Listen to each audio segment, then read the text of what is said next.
So hey guys, how are you all?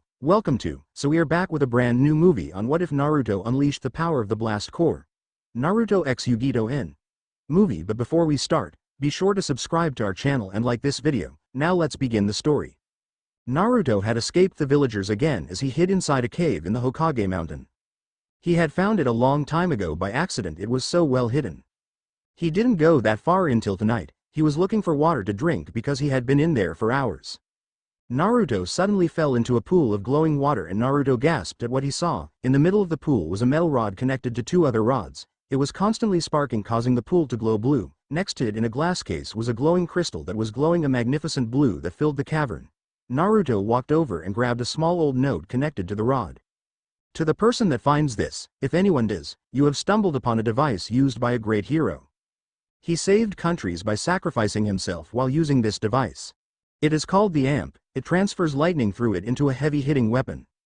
It's up to you what else it can do. The chest to the right contains a crystal. It is a blast core. It will activate your powers if you have the conduit gene. Even if you don't, I have placed some of the hero's powers in it so you can use the amp effectively. The hero's name is Cole McGrath. Hopefully you will be a great hero like he was. Now to use the crystal you must transfer energy through it and its energy will transfer to the nearest conduit. Please use your powers for good. Sincerely, Zeke. Naruto stuffed the note into his pocket and peeled out the amp. It was still sparking as he pulled it out and he would have tied it up to carry on his back like a sword, but it was about 2/3 the size of him, so he simply let it lie on the ground. Naruto opened the chest and pulled out the crystal. Odd thing was it was glowing 3 different colors. Naruto shrugged and flipped it around. The note said to push energy through it. Chakra might work, might as well give it a shot. Naruto passed chakra through the crystal and suddenly he found himself surrounded in electricity, fire and ice as he screamed his head off. When the elements disappeared he was laying on the ground unconscious. 4x Naruto's mindscape. 4x Naruto groaned as he woke up and found himself in the sewers. He had such a strange dream. He thought it was a dream till he saw the amp in his right hand. Guess it wasn't a dream. Naruto dragged the amp along as he traveled along the sewers. He had been in the sewers before and this was different. It was a little cleaner and there were 5 pipes lining the walls and each one had a different color. The first one to the right was dark red, almost black. It was chaotic and he knew it didn't mean anything good. Next was dark blue and it had sparks coming from it. Next was light blue and it felt familiar, felt almost like his chakra. Next was light red and felt hot when he touched the pipe. Last was an even lighter blue, almost white. It was cold to the touch and had frost over it. Naruto decided to follow one after the other, starting with the dark red. He traveled for what seemed like hours till he came across a room glowing red. It had a sinister feel to it. Well, this must be the infamous Kyuubi no Kitsune's cage. How's it goin', furball? Naruto was not stupid, he only acted stupid for attention. It didn't take a genius to figure out why people hated him. And you would have to be stupid not to notice who his father was. He found out at age 4 when he was at the Hokage's office. He looked at the different pictures of Hokage and when he came to the forts he saw the resemblance. To make sure it was true he snuck into a vault and looked at all the IDs of all the ninja and civilians. The only person registered here that had blue eyes, blonde spiky hair and tan skin was the 4th Hokage. He dug deeper and found that his mother was Kushina Uzumaki, a red-haired beauty. He gained half of his attitude and love of ramen from her, he guessed. The Kyuubi opened his eye in surprise as he watched the boy. Well, you know who I am. That's surprising, you little runt. Yeah, whatever. We can skip the I can squish you like a bug if I wanted to act and get right to business. You want out. I know that, but I am not letting you out and you know that. So let's come to an understanding. I am not talking friends or even acquaintances. I am talking just a meager relationship, like we saw each other on opposite sides of a street and build up from there, alright? The Kyuubi's other eye opened in surprise. My other containers never gave me that offer. It was always take my chakra if I want to live. You're different and you have guts for talking to me like that. I guess we can, but don't expect me to give you my chakra. I am fine. Power comes with a cost anyways and most of the time it corrupts. Now if you excuse me, I am going to follow those other pipes. Naruto left Kyuubi to go follow the pipes and the beast's eyes go to the dark corner. He's a lot like you, outstepped the 4th Hokage, who nodded. Yeah, I know, that's what worries me sometimes. You really going to take that deal? You are usually stubborn as hell. He is young, and as long as he doesn't constantly get on my nerves I guess I can try. I am not pure evil, you know. Didn't even want to attack your town. It was that damn Sharingan's fault. I like to sleep more than anything really. You and the Naruto would be friends. So true, considering I walked among you humans once and I know how they work. The Kyuubi closed its eyes again and went back to sleep and the Hokage smiled and disappeared. Naruto was now following the light blue tube. He was surprised the blue, white and the light red were going in the same direction. When he reached the end he saw the pipes go through a wall. In the wall itself was a door and beside it was a sign that said, "Welcome to New Mere."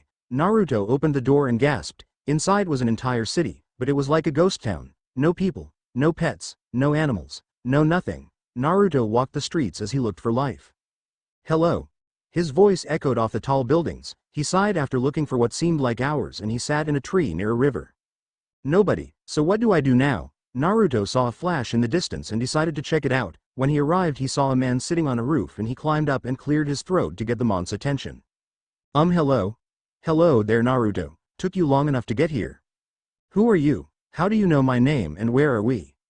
"Well, my name is Cole McGrath. I looked through your memories and the best thing I can come up with is that we are in a part of your mind that we control." "We? Yeah, I have two friends with me, their names are. My name is Nix, and my name is Lucy Kuo." Naruto turned and his eyes widened at the two women who suddenly appeared. The one on the right seemed rather, off was the best word. She had a sadistic smile on her face as she looked Naruto up and down. The woman on the left however looked calm, collected, but seemed rather annoyed. "Well, that's some interesting state of dress you have there. That's what most men notice." "True." Then the next thing they notice for Kuo is the frost coming out of her butt and for Nix her wild look. Cole chuckled and Naruto snickered, then he looked up at the sky. "Another few questions. Why are you in my head? Why is there a city in my head? And why are there no animals or people other than you?" "Well, you see, you read the note. Turns out when Zeke put my powers in here he also put my brain energy or whatever in as well. When these two found out they wanted to be a part of it, so Zeke put their powers in as well. I guess who we were was in our powers. And as I said, we are in a part of your brain we control, so we made New Mere. And the reason why there are no people or animals in here was because no one joined us in the crystal, so there you go. I suppose you saw Furball down the way?" "Sure did. Kinda hard to miss. That thing was bigger and more powerful than the beast." Kuo sat down next to Naruto and gave him a hug, which he was surprised and back off slightly. They looked at him with sympathy. "Naruto, we went through your memories. What a tough little guy you are. We are going to help you in every way we can, including helping you out with your new powers, but you have to trust us first." "Well, if you saw my memories you know why I won't trust you right off the bat." "Yeah, they tricked you many times till you gave up hoping someone would treat you different other than the few you had already. Anyways, come back to us when you feel you can trust us. You're waking up now. Oh, and get some new clothes, and a holder for the amp. It should be treated with respect." Naruto had many questions, but it was too late. They faded away, and when he opened his eyes he saw he was in a hospital room. He hated hospitals. They were meant to heal people, but they just made him feel worse. He looked to the right and saw his clothes, but he didn't see the amp. The door opened and in came the Hokage with a solemn face. Good to see you're awake, Naruto. How are you feeling?" "Like my outsides were frozen, my insides were on fire and all of it electrocuted." "Can you tell me what happened, Naruto?" Same old, same old." "Well, the Anbu found you in a cave clutching onto a metal rod of some sort." "That is mine. I am going to use it to help me become the best shinobi ever." "You sure? You wouldn't prefer a sword or something? The council wants to know where it came from because its technology is vaster than our own." "It's mine. They can't take it." The lights flickered and the Hokage seemed surprised. "Naruto, what happened, and tell me the truth." "Well, I found the rod. I grabbed it and I got shocked. I woke up in a sewer system. I wandered for a while and I came across a cage. The cage was huge and there was a giant red eye staring at me. It spoke to me and said, 'Free me.' Of course anything red is usually no good when it's glowing, so I said, 'Go to hell,' and ran. It roared at me and I woke up in here." The Hokage knew Naruto wasn't telling him everything, but that was pushed to the back of his brain as he paled at the fact that Naruto made contact with the Kyuubi. "Now what have they done with my weapon?" "They took it to take apart and study in the Anbu headquarters." Naruto stood up and put on his clothes quickly. He went to the door but was stopped by the Hokage. "Naruto, you can't go and get it. I am going to get it, one way or another." The way he said another was dark and it made the old Hokage shiver. It reminded him of Minato when he was pissed. "I can't let you go, Naruto. It is to benefit the village." Naruto grabbed the old man's hand and looked into the man's eyes. He gasped at Naruto's eyes that were now gray and looked like they were sparking in the background. "Who are you and what have you done with Naruto?" "Naruto is safe, but not in this village. He is not. I am taking him out of the village after gaining back my weapon and I will train him in the powers I have bestowed on him. If you try to stop me you will not like what I will do." "I can't let you go." The Hokage got into a fighting stance and Naruto sighed. "He cares for you, so I won't kill you for letting these pathetic villagers do what they do to him. However, anyone else is fair game that are in his memories that have done wrong to him." Naruto raised up his hand and out of nowhere a bolt of lightning hit the old man square in the chest. Not enough to do a lot of damage, just enough to put the man out of commission. When Hiruzen fell, Naruto grabbed him. Before the Hokage blacked out, he heard Naruto say these words. First off, Naruto knows about his parents, he is not dumb. He knows about the beast. He still fights for you guys because he wants to honor his father's memory, and there is more than the Kyuubi in here. When his eyes are icy blue, it won't be him. He will be calm, collected but scarily cool. Then there is fiery red eyes. He will be uncontrollable and unpredictable. Then there are my eyes, the gray eyes. He will also be uncontrollable, but he will do what he thinks is right. My name is Cole McGrath, remember it. The Hokage passed out and Naruto disappeared in a flash of lightning. He appeared in front of the Anbu headquarters. He walked up to the front but was stopped by 2 guards. Well, what do you know? The demon spawn is here. Let's show him AL. The Mont's head exploded in a bolt of lightning and the other guards started to back off. You unlocked my inner demon. Prepare for hell. Before the man could go through, a single hand sign, Cole's hand was on the Mont's head and he sent lightning into it, sending the man into a massive seizure which he quickly died from. Cole walked through the halls, frying anyone that attacked him during the beatings, and he simply knocked out the ones that didn't do wrong. Right now he held a guard by the neck and had his hand dangerously close to the Mont's head. Tell me, where is the rod that I had? I won't tell you anything, demon. If I was a demon I could kill you in a second. Oh wait, I can. Cole's hand inched closer to the Mont's head and the Anbu gasped and tried to get away. T3 doors down to the right. Can't miss it, thank you. Now this is for the fox hunts. Cole bio drained the man. He then threw a thunder grenade down the hall, clearing it of any shinobi. He opened the door and saw the amp on the table. He picked it up and took a piece of cloth, tied it to his back and exited the building. He traveled through the streets till he arrived at the gates and came across an army of Root Anbu and Danzo standing in front of them. Demon brat, I have been trying to get you into my root system. I never could. Today I will. Root, attack. The Root Anbu rushed him, but they never made it halfway as Cole thrusted his arms down and out of nowhere a lightning storm appeared and starting striking the Anbu down. Ionic storm. When he was finished, all that was left was a broken Danzo and a pile of dead bodies littered around him. Now Danzo, do you really think it would be that easy to take me? Me, the demon of Konoha? Get out of my sight? He picked Danzo up and sent him flying out into the streets. Cole walked through the gates and pulled out an ancient map he got from the archives of the Anbu headquarters. There was a small island off of Wave that was called Uzushiokagore. He guessed that was Naruto's homeland, considering Naruto's mother was an orphan from a place called Uzushio, and they had Uzu as part of their last names. Hell, it was kinda obvious. Cole rolled up the map and started walking in the direction of the island. Several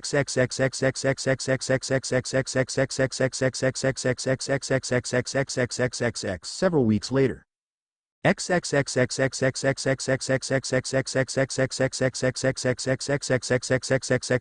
Naruto stood in the middle of a field as his hands flexed a little. He was currently on some island called Uzushio being trained by Cole to use his new abilities. His first day there he was a little scared, well, really scared. He was nowhere near Konoha, and he had people telling him what to do in his head. Most would call it multi-personality disorder, but it was just another normal day with Naruto. After he calmed down he began to explore the island, finding mostly ruins, a few small houses that were still in rather good shape. And what he could guess was the leader's tower that was mostly destroyed but had a large stone circle covering a cave. In the very center there was markings, very intricate circles, line, and whatnot. Naruto could only guess it was a seal of some sorts. Naruto sighed as he closed his eyes and went back to his training. It was rather hard considering there was no electricity around. But he deduced that the new powers gave him a lightning affinity, so he didn't need anything other than his chakra. Right now he was concentrating on making a bolt just like Cole told him to. It was rather hard, but he was able to manipulate lightning between his hands. So with a little practice he would be able to send a regular bolt at his enemies. AKA his training tree. He sighed a little as he sat cross-legged in the middle of the field and took a look around. He was surrounded by mostly jungle, a few sparse forest but mostly jungle. It was beautiful and he felt like he belonged here. He stood back up and practiced for another 3 hours before giving up for that day and heading off to the seal. His mind wandered a little as he thought about how he got here. He couldn't do the water walking thing that he had seen ninja do. So it made him wonder how a man that manipulated lightning wasn't shocked to death when he tried to cross a sea. Naruto just shrugged and continued to walk through the ruins. Naruto fixed one of the small houses up and was now his home. He passed by it and smiled a little till he arrived at the imposing stone and he scowled. He had tried everything, well, everything a kid could know. Punches, exploding notes, even tried channeling chakra into it with what little control he had. Still nothing. He sighed as he stared at the seal. The cogs in his head struggling to figure it out as they turned furiously, then suddenly he saw something. He took a step back and stared at the seal as a whole. It looked like a handprint, rather large but still. He walked up to the stone and held out his hand. He looked behind him and sighed as he placed his hand on the center. When nothing happened, he tried to pull his hand away, but he couldn't. He tried as hard as he could and growled and pulsed his chakra. Blue began to spiral through the seal before the whole thing glowed a deep blue. Then suddenly it flashed and Naruto felt something prick all of his fingers in the middle of his hand before it let him go, and he stumbled back, tripped and fell on his butt as he watched the seal begin to glow red, then turn to blue and the stone began to lower into the ground. Naruto smiled a little as he watched it lower, and then the cave mouth was exposed to him. Good job, kid, you got it to open, thanks Cole-sensei, rather odd though.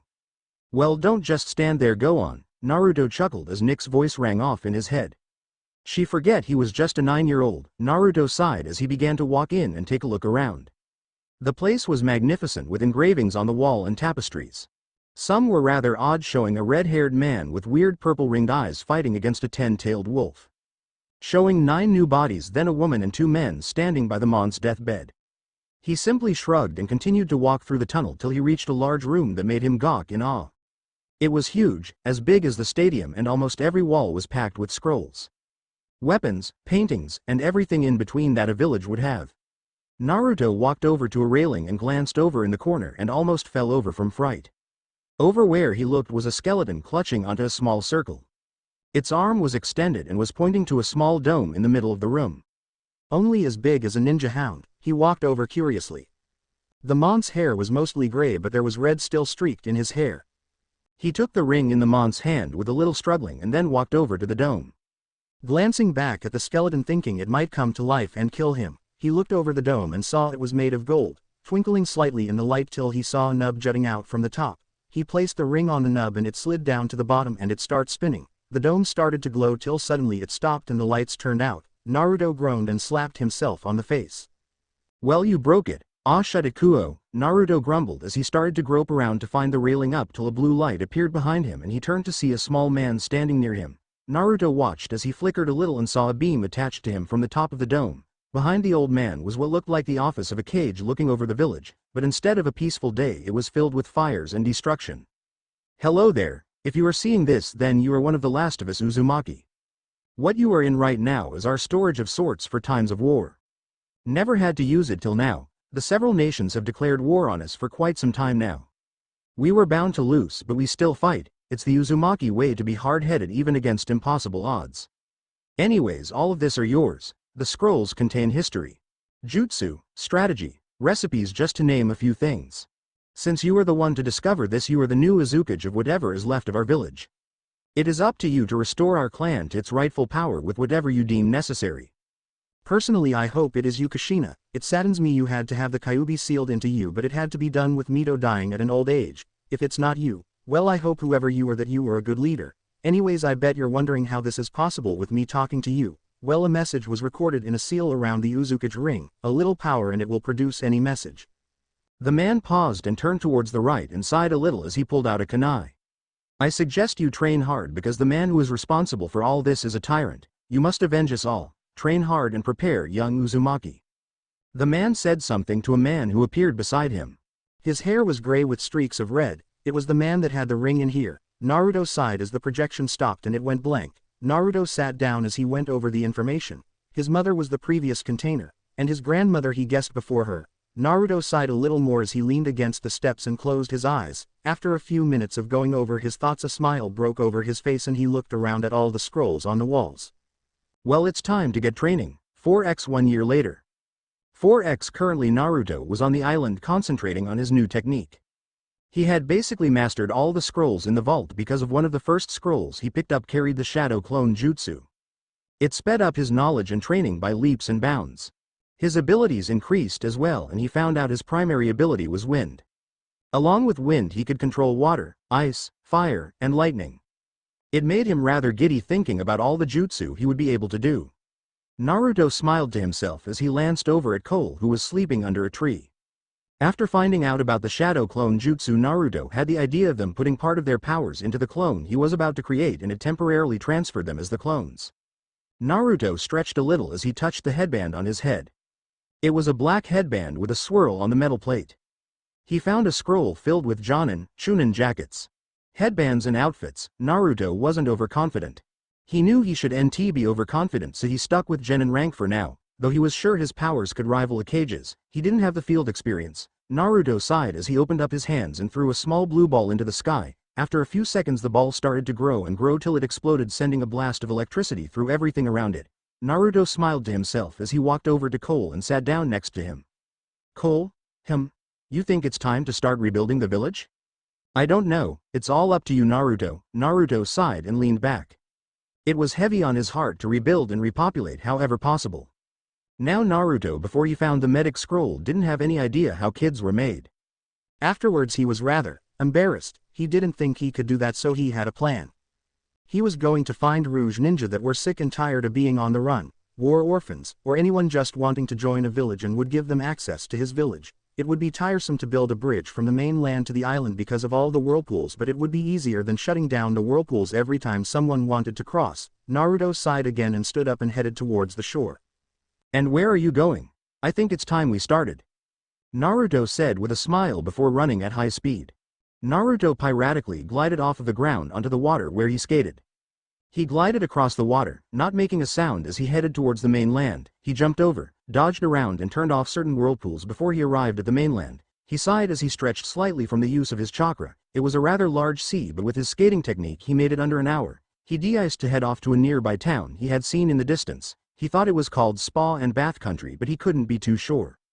Okay, first things first, get a job so I can start paying for materials for the bridge and houses.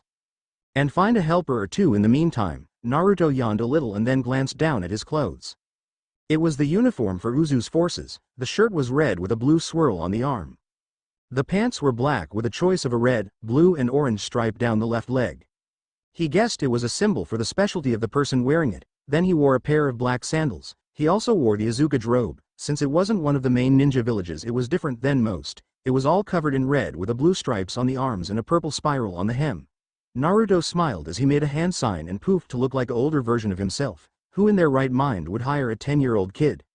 With that done, Naruto made his way over to the next town. Passing random travelers who he smiled and waved at kindly. An older man saw his headband and his eyes widened, but he didn't say anything. It was almost like he saw a ghost, but Naruto didn't pay much attention. Naruto walked through the street till he arrived at the town and smiled to himself a little. Naruto walked into the town and began looking around for shops, restaurants, anything really that wanted someone to work, or someone that would like to join him. He frowned a little as he stopped in front of a shop and tilted his head slightly before walking inside and walking up to the front desk. It was a ninja shop and he was sure he could learn a few things while making money. Hello there. The man behind the desk grunted a little as he was bent over taking care of something. Yes? The man finally said as he stood up and gave Naruto the once-over. I am looking for a job, mind helping me out?